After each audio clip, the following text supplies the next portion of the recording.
What's going on, everybody? PureSalvation here, and today I have some Modern Warfare 2 for you guys. I'll be showing you guys how to play Demolition, especially on Salvage. I'm really sorry about all these delays of videos. There's been a lot of problems that have been going on. I've been trying to upload a video each day, but apparently some of these videos refuse to work, and I have to re-render them and then re-upload it, and then the upload doesn't get completely finished because then it'll be pushed to like maybe 3 hours per upload, and then the video gets damaged half of the way there, and it's just been a huge problem. So I'm sorry for not having a video up on a consistent basis. I'm trying to work on it, and hopefully this one will get up. So what I'm doing right here is, you'll see me, I'm using the intervention with an M10 shotgun.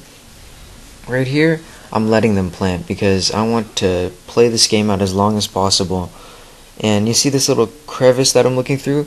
This is one of my favorite spots to use, especially when I'm using a sniper, because you get a clear shot or a clear view of people who are running through or running straight down the middle, and it's pretty much an easy kill sometimes. Well, most of the time actually. However, when you see them get too close, then I suggest you start pulling out your shotgun and then start moving in on them. And right there I get killed, so that's too bad. So like I said earlier, I'm trying to extend the game out as long as possible. That's what I always do during Demolition.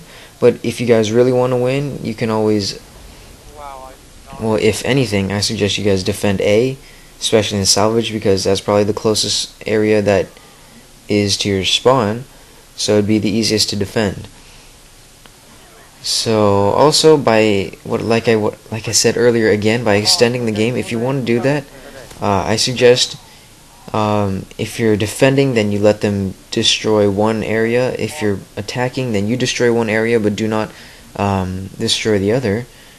But just make sure you get more kills than the other team, so you can get on defense again for overtime.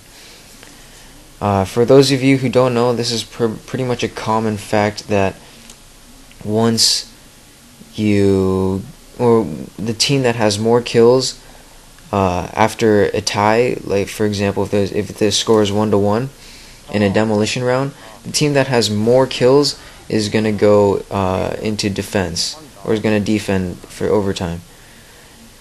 I'm not sure how that system is supposed to work. Maybe, I don't know, because there's really no handicap for the defenders. I guess it's just more of a reward for them for, I guess, camping. I don't know, or however they got their kills. But anyways, yeah, I'm moving on. So what you see me doing here is I'm trying to defend areas where my teammates are not covering. So by doing that, I'm taking a far enough distance where I can get a good shot off first.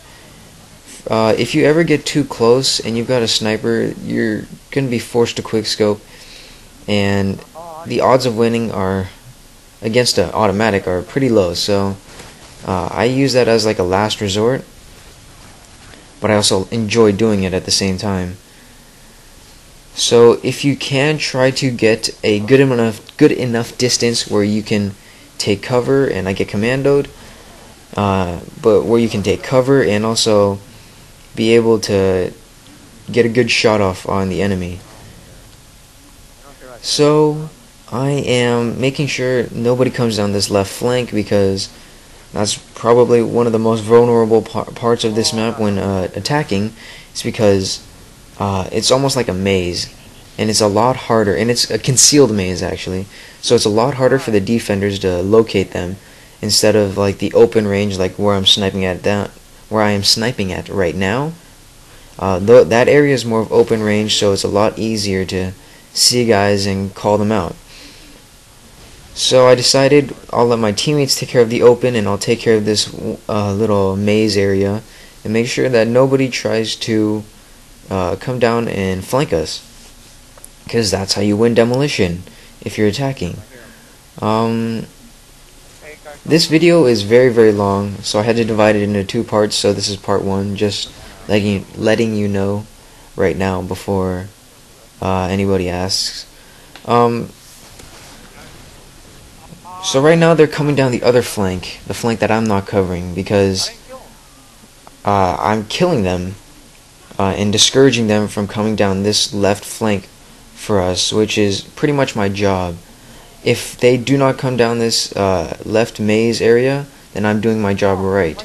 I'm making sure that this place is on lockdown and nobody can get through.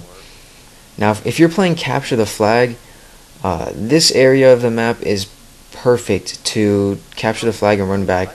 If you have a teammate who is covering that left flank with the maze area and you're returning the flag to your base, I highly suggest you take that route because it's a much safer route.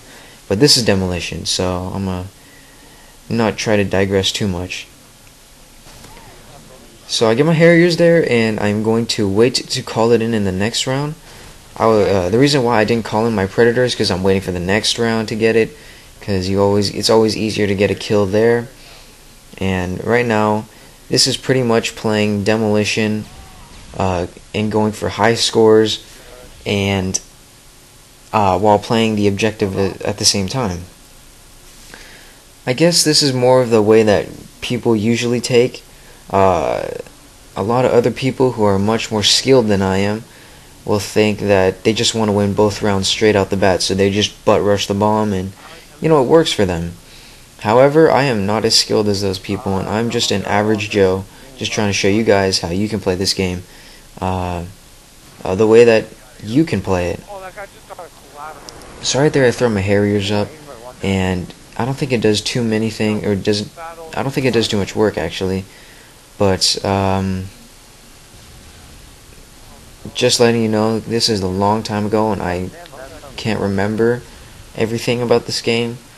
Like I said, I've got a whole bunch of videos that need to be edited, and I gotta get to those as soon as possible. So call in that Predator through the opening of the buildings. For those of you who don't know, you can do that. It's pretty nice. The only thing that I don't like using, the reason why I don't like using stopping power, actually, let me say that instead, is because as you just saw, there was a Predator missile in the air, and maps like Salvage, unless you're indoors, you're kind of screwed if there's a Predator missile. And if you're on a kill streak, maybe one away from an AC-130 or a chopper gunner, there's a good chance that that Predator will come and kill you, especially if you're moving around trying to look for an open spot. Psychologically, I'm not sure why this is, but every time I call out a Predator, or my teammates call out a Predator, or call in a Predator, they always seem to go for the moving target, even though there's probably like two people standing still, but they're moving away from each other. It's always easier to take the guy who's closest to the monitor, I guess, and who's running around. I don't know, that's just psychological. But yeah, I guess that's just how it works sometimes. So right here we plant B, and now I'm just going to try to cover it with my sniper. So I take cover behind this position, and I think this position is very good, especially if you're sniping, because you're wearing a ghillie suit, and it's a lot harder to be seen when wearing one. That spot right there, if you're not sniping and you're just trying to pick people off with an assault rifle, it's going to be hard to see the guy in the ghillie suit. So I always try to use a ghillie suit if possible. If I'm just going to use my secondary, I'll always have my primary be like a weird sniper, so people can't use that against me if they copy my class. For example, I'd probably use a M21 with, actually no, probably a WA2000 with ACOG, and I don't know why people like to use that, but they do. Some people like to use that, but not too many people do. So yeah, I guess I have to cut myself off right here, and I'll continue it in the next video, because this was, of course, like I said, part 1. So stay tuned for part 2, guys. It's coming very, very soon. Alright guys, like the video and subscribe. Alright, take care.